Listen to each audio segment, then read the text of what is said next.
এই ছোট, ছোট ইচ্ছেগুলো পূরণ হলে আমার আর কিছু চাওয়ার নেই তোমার কাছে। আমি এটাতে অনেক খুশি। হরে কৃষ্ণা, আমি আবার চলে এসেছি একটা ব্লগ নিয়ে। সেদিন ছিল চন্দ্রচূড় মন্দিরে মেলা। তো এই দেখো আমার বড় ব্লগার হয়ে গেছে, এখন চলে এসেছি মেলা। ও যে এরকম ভিডিও করছে আমার চেয়ে বেশি কেউ খুশি হয়নি। কারণ আমি যখন এরকম ভিডিও করি সবাই অনেক কথা বলে, তো তার উত্তর দেওয়ার জন্য ও আগে থাকে। তো সেটা না হলে বাদই দিলাম। আমি তো অনেক খুশি যে ও আমার আমার বর ব্লগার হয়ে গেছে আমার মতন। তারপর চলে এসেছি মন্দিরে। এখন মন্দিরে আমরা কি করছি এখন মন্দিরে কি করছি, মেলাতে কি করছি আজকে না হলে তোমাদেরকে নাই বললাম। কিছু আমাদের লাভ স্টোরি তোমাদেরকে আজ শোনাবো।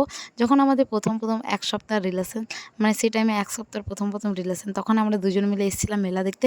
আমরা একা আসিনি, কিন্তু ফ্যামিলির সাথে এসেছিলাম। তখন ও আমাকে আস্তে, আস্তে বলতো কানে, কানে, "কিছু খাবে?" ভয়ে, ভয়ে বলতো, "চলো ঘুরে আসি, চলো একটা ফটো তুলি।" ভয়ে, ভয়ে হাতটাও একটু ধরতো। সেটাই আমার খুব মনে পড়ে গেলো, তাই ভাবলাম তোমাদের সাথে আর শেয়ার করি। সেই ৪ বছর আগেকার মেলা আর এখনকার ৪ বছর পরের মেলা, সত্যি সেটা খুবই ভালো। আর আগেকার দিনগুলো মনে পড়ে গেলো। আমার ভয়েসটা হয়তো একটু প্রবলেম হচ্ছে, কেটে, কেটে দিচ্ছি, কারণ গলার মধ্যে খুবই সমস্যা হচ্ছে। তো আগে সত্যি খুবই আগেকার দিনগুলো খুবই মনে পড়ছে।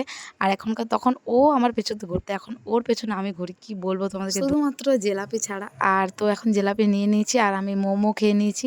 মোমো অনেক খুঁজে, খুঁজে পেয়েছি। আকাশটাও বকছিল আমাকে, কিন্তু কিছু করার নেই, আমরা দুজনে মিলে খেয়ে নিয়েছি। এখন আরেকটা তোমাদেরকে ঘটনা বলি। ফার্স্ট টাইম ও কোনো মেয়ের সাথে ব্রেক ডান্স, এই কী বলে, নাগরদোলায় চেপেছিল। আর আমি ফার্স্ট টাইম কোনো ছেলের সাথে নাগরদোলায় চেপেছিলাম। ও চেপে পড়ে, আমি জানি না যে ও এত ভয় করে, ও চেপে পড়ে বলছে, "তুমি বলো নামাই দিতে।" আবার ঘোরাতে, ঘোরাতে তো আর নামাবে না। বলছে, "আমি ঝাঁপাই দেবো, আমি বমি করবো।" আমি এত হাসছি, আমি ভাবছি ভাই কোন ছেলের সাথে চেপে গেছি, আর কোনো দিন চাপবো না, সেটাই হাসছে ওকে বলছি। তারপর আমরা বাড়ি যাচ্ছিলাম, আমি একটা জাম্পিং জাপাং দেখলাম, আমি বলছি আমার অনেক দিনের চাপার ইচ্ছে। ও বলছে, "তুমি চাপো।" আমি বললাম, "না, এটা আমার শ্বশুরবাড়ি হয়, অনেকজন থাকবে।" বলছে, "না, তুমি চাপো, কিছু হবে না।"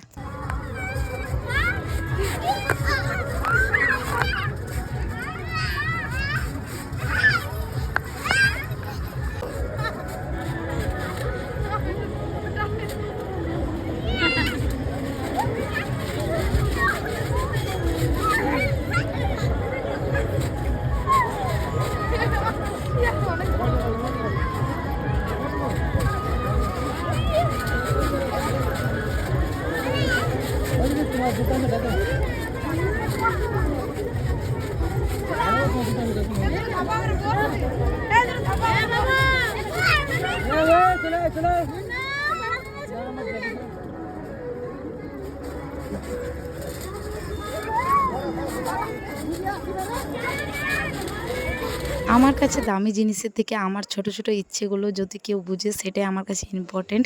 ব্লগটা এই পর্যন্ত, যদি ভালো লাগে নিশ্চয়ই একটা লাইক করো। অনেকজনই আমাকে বলেছে যে দিদি আমার নাম নিও, তোমাদের নেক্সট ভিডিওতে নিশ্চয়ই নাম নেব। আর যদি আরও কেউ চাও তো নিশ্চয়ই কমেন্ট করো।